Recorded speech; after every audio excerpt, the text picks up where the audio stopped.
কুষ্টিয়ার রাজবাড়ী মহাসড়কের খোকসা উপজেলার শিমুলিয়া ইউনিয়নের কুঠিপাড়া নামক স্থানে দ্রুতগতি সম্পন্ন ঢাকা থেকে আসা মাইক্রোবাসের ধাক্কায় মক্তব থেকে কোরআন শিখে বাড়ি ফেরার পথে 4 শিক্ষার্থী মৃত্যুবরণ করেছেন। এ সময় একজন আহত হয়েছেন বলে জানা গেছে। মাইক্রো নিয়ন্ত্রণ হারিয়ে পার্শ্ববর্তী পুকুরে পড়ে রয়েছে। মাইক্রোটির চালক পলাতক রয়েছে। সকাল 7টায় আপনার ঢাকা থেকে মাইক্রো কুষ্টিয়ার দিকে যেতে 5টা মেয়ে কোরআন শরীফ পড়ে বাড়ি যাচ্ছিল স্থানীয় মসজিদ থেকে। তারপরে আপনার হচ্ছে মাইক্রো ধাক্কায় 2টা মেয়ে ঢাকায় মারা গেছে আর 3টা কুষ্টিয়া সদর হাসপাতালে আছে, এতটুকু আমি জানি। গতকাল রবিবার সকাল 7:15টায় কুষ্টিয়া রাজবাড়ী মহাসড়কে দুর্ঘটনায় নিহতরা হলেন খোকসা উপজেলার শিমুলিয়া ইউনিয়নের কুঠিপাড়া গ্রামের হানিফ শেখের মেয়ে 48 নং উরপুরবাসা সরকারি প্রাথমিক বিদ্যালয়ের 5ম শ্রেণীর শিক্ষার্থী এবং ওই একই বিদ্যালয়ের 5ম শ্রেণীর শিক্ষার্থী হেলাল শেখের মেয়ে জ্যোতি খাতুন। অপর নিহত 2 জন শিমুলিয়া ইউনিয়নের কুঠিপাড়া গ্রামের পালন শেখের আপন 2 মেয়ে তানজিলা খাতুন ও মারিয়া খাতুন।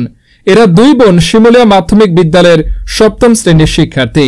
আহত একজন হলেন আনোয়ার হোসেনের মেয়ে ফাতেমা খাতুন। আহত ও নিহতের বাড়ি শিমুলিয়া ইউনিয়নের কুঠিপাড়া গ্রামে।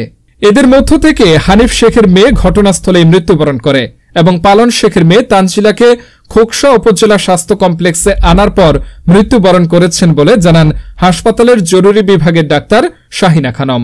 বাকি আহত 3 জনকে কুষ্টিয়া সদর হাসপাতালে রেফার করলে তাদের মধ্য থেকে হেলাল শেখের মেয়ে জ্যোতি ও পালন শেখের মেয়ে মারিয়া চিকিৎসাধীন অবস্থায় কুষ্টিয়া সদর হাসপাতালে মৃত্যুবরণ করেন।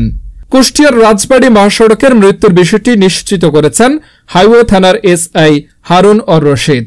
এদিকে কুষ্টিয়ার রাজবাড়ী সড়কে উক্ত হতাহতের ঘটনায় বিক্ষুব্ধ জনতা প্রায় 4 ঘণ্টা মহাসড়ক অবরোধ করে রাখে। পরে হাইওয়ে পুলিশ, খোকসা থানা পুলিশ এবং উপজেলা সহকারী কমিশনার, ভূমি নির্বাহী ম্যাজিস্ট্রেট রেশমা খাতুনের হস্তক্ষেপে সকাল 10:30টার সময় সড়কের যান চলাচল স্বাভাবিক হয়। অপরদিকে হৃদয় বিদারক সড়ক দুর্ঘটনায় নিহত 4 শিক্ষার্থীর বাড়িতে শোকের মাতন নেমে আসে। আকাশ বাতাস ভারী হয়ে আসে সন্তান হারানোর বেদনায়। উপজেলা মাসিক আইন শৃঙ্খলা সভায় সড়কে মর্মান্তিক দুর্ঘটনায় 4 শিশুর মৃত্যুতে শোক সভা প্রস্তাব আকারে গৃহীত হয়।